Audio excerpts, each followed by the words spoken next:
Introduction. C++ offers various error handling mechanisms, including the try-catch block. The try-catch block is used for handling runtime errors, allowing code execution to continue despite errors.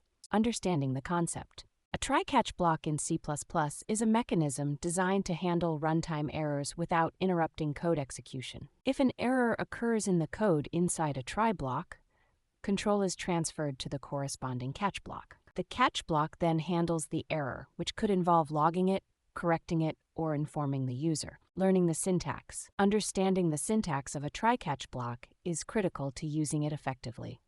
Code that might throw an exception is placed inside a try block, and catch blocks handle exceptions.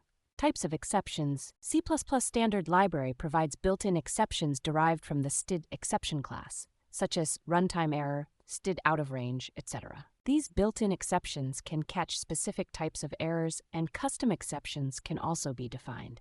Common pitfalls and best practices. Do not ignore exceptions. If an exception is caught, it should be addressed to avoid unpredictable results. Use specific exceptions. More precise error handling can be achieved by setting up catch blocks to catch specific exceptions. Order of catch blocks.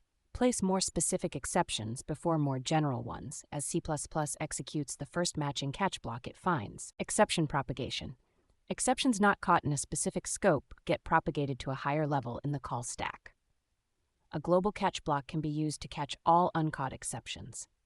Conclusion. Understanding and effectively using try-catch blocks is crucial for writing robust, error-resistant C++ code. The key to successful exception handling is understanding how to throw, catch, and effectively handle exceptions. Practice and understanding are vital for effectively using any coding tool.